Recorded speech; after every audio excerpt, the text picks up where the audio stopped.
Hey y'all, welcome to the Max. So we just had supper. We're winding down the day. But I wanted to give y'all an update on what's going on with Colby. He's actually got up and did chores this morning, went to his normal job of work, and has really been on his foot all day. He has come home. I made him, y'all, I pushed him down in the chair. I made him sit down and ice it. We are about to unwrap it, and I am going to show y'all. I have unwrapped it once today, and the swelling is not as bad as I thought it was going to be, but the bruising is really bad, which is to be expected. Even if he tore a ligament or tendon or has some type of fracture in there, I hope that we can heal on our own. We did talk to a brother-in-law who works actually at is it an ortho sports medicine? And he's not going to be able to get us in until like literally next week. So we're just going to kind of play it by ear if he needs a little bit of relief from the pressure. So I'm going to unwrap it. The ice just come off of it, but I'm going to show y'all what it looks like. You want the pin off of it. I know. Your foot's big. That is huge.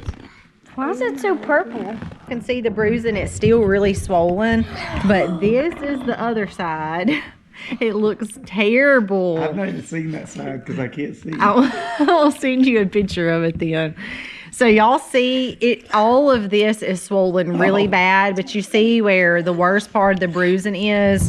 So it is gonna, the bruising is gonna get worse until it starts the healing process, which is going to be several days down the road. Now, I had a similar injury actually when I was in college and was a cheerleader and had done a back handspring and landed, my foot turned for whatever reason and landed on it. And it was about like this. It took a solid 2 weeks before I could start walking normally again. So he's got a long road ahead of him. But for tonight, he's been in the chair for a little while. He's going to have to get up and do a couple of things. But I told him he's got to put ice on it again tonight. And when he gets back in the chair, we're going to prop it back up. We're going to wrap it back up, this time a little bit looser. And we're going to get ice on it again, because the more ice that he can get on it, the more it's going to help with that swelling, which is going to release some of the pressure and not cause so much pressure on those nerves, which ultimately is going to help a little bit with pain. I'm praying that he gets better, because he definitely nailed it when he said doesn't stop. It just makes it a little bit harder and moving a little bit slower. So y'all just be praying that he can get some relief from that, and that we can heal just from home interventions, doing rest, ice, compression, and elevation.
As you can see, it has already been a morning on the farm from not having fresh eggs, having to use my water glass eggs because my hens, y'all heard me talk a little bit about how the majority of the hens that I have right now that are laying age are actually my older hens.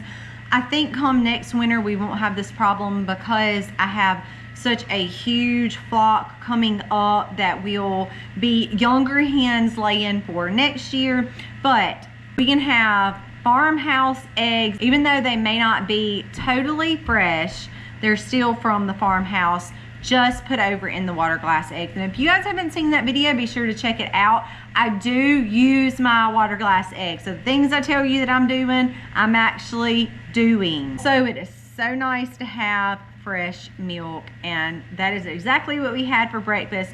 Also, we will be able to pull a little bit of cream for at least until we decide that it is time for our calf to be weaned off from its mom, which is months away. So until we get to that point, I will only be getting a little bit of cream, making smaller batches of butter until Chris comes off of Josie, which is our little bull calf that was born Christmas night. Once we get him off, we will be able to make as much butter plus some, which is why I also can some of my butter.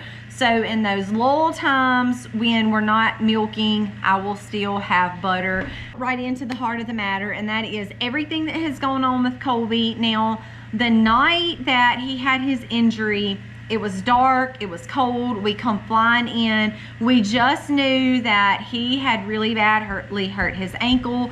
Through that night, he had a lot of pain. He actually woke up in the middle of the night. That was after me wrapping it, icing it. He had also had a pretty hefty dose of Motrin because I knew he was gonna be in a lot of pain, and he still woke up in the middle of the night, and the swelling had really taken off and had caused that bandage to become too tight, and he was in a great deal of pain. So I was able to treat him for that. We did go ahead and loosen the bandage and get that foot back re-elevated. By the next morning, he had a lot of bruising, and what you guys seen in the video was actually one full night after, so a full 24 hours after his injury, and he already was dealing with a lot of swelling and a lot of bruising. Now, this is kind of where I wanted to update y'all on exactly what happened and things that have progressed since then. And we were actually loading up some pigs for 2 families that had come in and were going to be picking up pigs from us. Our catch pen in the pig forest is made of horse panels, which are pretty tall. So Colby was going over the other side out of the catch pen into the pig forest. He was getting something that he was going to bring in to kind of help us make that even a little bit smaller, because we were having a really hard time getting the pig into this really high trailer that the guy had brought. And when he jumped on the other side, when he landed, his right foot went into a hole, which made him go off balance, and his foot turned and gave on him. When that happened, I immediately saw him on the ground. I knew something was wrong. I just thought that he fell and that was it. He lost his footing and that was it. But when he said, guys, y'all are gonna have to handle it, I've hurt my ankle, I thought, well, that's not typically like Colby. He must have actually hurt his ankle. So then we really get home, we get his boot off. You guys saw that. I was kind of tickled at him, thought that he had just sprained his ankle, you know, no big deal. He would eventually kind of walk it off and get over it.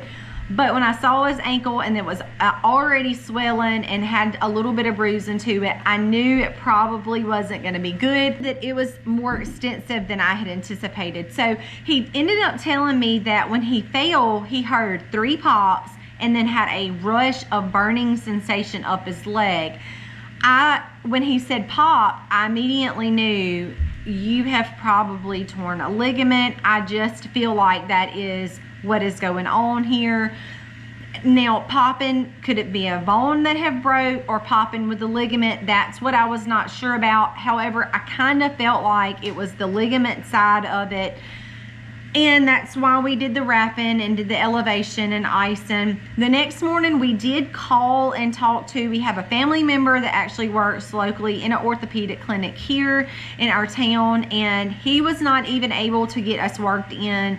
So that happened on Tuesday. It was going to be almost a week the following Monday before we could even get in for an x-ray. Because of that, I just began to ponder, do some talking to other people, exploring our options, and long story short, I had put it out on Our Lady's prayer request group that I'm in, hey, Colby's hurt his ankle real bad when he jumped the fence. He said he heard 3 pops and had a gush of burning. I'm concerned that he maybe has torn a ligament, and we can't even be seen for an x-ray at the clinic that we want to go to. It's probably going to be at least a week out. After I posted that into our ladies prayer group, I had multiple people turn around and message me and say, Misty, I had that same thing happen to me just a couple of months ago. I stepped wrong, my weight shifted on that side of my ankle. I heard 3 pops and bam, had a burning sensation.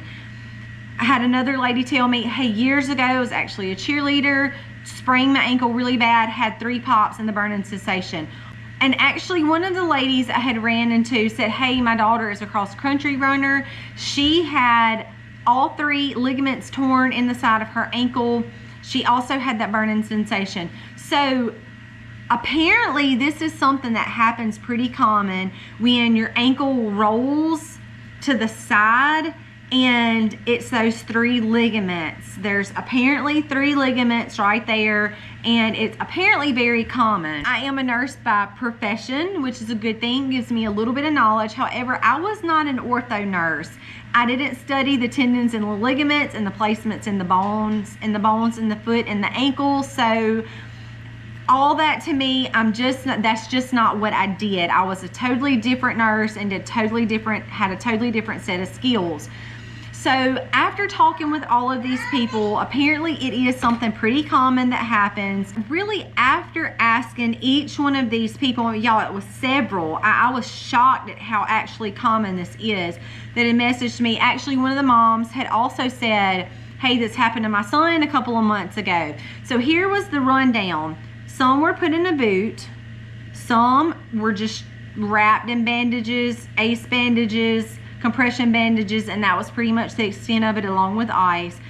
The only mom who told me, the cross-country runner, said that she had gone to someone. They said, you're probably going to have surgery, blah, blah, blah. They didn't want to do the surgery. They went to a second opinion, and they said, no, you're young, you're healthy. You really do not want to have surgery because there are more risks than benefits to actually having these tendons surgically repaired. So they actually opted for a boot. They were one of the ones that opted for a boot and time, and she has done well. One of the moms said, my son got put in a boot. It actually messed his hip up. He didn't like it. It was terrible. It was actually worse on his foot than it was just keeping it wrapped up. The other 2 said, we went. One said, hey, they told me, they did an x-ray, my bones were good, but your ligaments are torn. One said, hey, they went and they told me it wasn't even sprained, but I also heard all 3 pops. So there's just so much conflicting. One physician may treat it this way, one physician may treat it this way, one physician may not do anything at all. Like the one that told me she did hear the 3 pops, they done all the stuff, they said you're not broke, you're fine, it's just you just twisted your ankle. But they all had the same symptoms in common, and all of them were treated differently. I really feel confident after talking to several people who all experienced the same exact symptoms and were all treated completely different with all different medical professional opinions. I feel comfortable in treating Colby at home. Now, I will say, you guys saw video footage first thing of his foot last night. That was the first 24 hours. It had swollen, it had bruised really bad. This morning, after this morning, he had gotten up, done the chores. His dad actually come up and help him pull the milk cart over into the stanchion, because that has been the hardest thing, is that, you not having the stability, because he's shifting his weight some, not to apply so much pressure directly on that ankle. But even having a better night last night than the first night, and he has already had much better of a day today with the decrease in pain. Now, it is still swollen, and there is definitely going to be more bruising today. It will probably be even worse tomorrow as far as bruising goes before it gets better. That first night and next morning, he had a great deal of pain, but we are seeing progress in the right direction. The pain is not getting worse. The pain is getting better. He is still not applying a ton of pressure on it, and he won't need to until it completely heals. But it'll ultimately be up to him to decide what he wants to do as far as putting pressure on his ankle. And I will leave y'all with this. I do feel confident of knowing that it was the 3 ligaments that popped when he hit the ground. I definitely feel like he has torn those ligaments in the first couple of days. Suffering from that, he was in a great deal of pain. However, now that we are seeing some progress, I think that treating it at home by applying some of the compression devices on there to keep that supported really well, by keeping ice on it at night and keep it elevated at night, is going to help with the inflammation, which is going to help take pressure off of the nerves, which is going to help decrease in pain. And I think we are slowly getting there. I think he's gonna have a long recovery before he is able to fully apply pressure on that leg. So we will just take it one day at a time from here on out. So the bad news is I really do feel like it is 3 torn ligaments. Did deal with the pain. However, the good news is I think that by doing the things I'm doing at home, he is gonna make a recovery. It's just gonna be a process of time before he gets better. I wanted to give y'all an update of where he's at and the rundown of everything that's happened and kind of what has transpired from that. Thank you all for the comments of wishing him getting better soon and the prayers. We really do appreciate that. And Colby and I are both used to moving at a very, very fast pace to be able to keep up with the things that have to be done, not only outside on the farm, but inside on the farmhouse too, with all of the things that have to be done. Who did your makeup? Day. Did Say or you did it? Ew. These girls are crazy. But butter is getting close to being done, y'all. I'm taking Christmas down, getting it back in boxes. Then that means I clean up the floor and all the boxes go back up the attic until next year. So I have a load of things to do already on my hands for today. Aiden will help me transport these up and down because obviously Colby is not going to be the one to do that. But guys, thank you for watching us along on this journey. We tell you things that happen for real because that's just the way life is, and we want to share all those things with you, not leaving any of those things out. God bless and happy homesteading, y'all.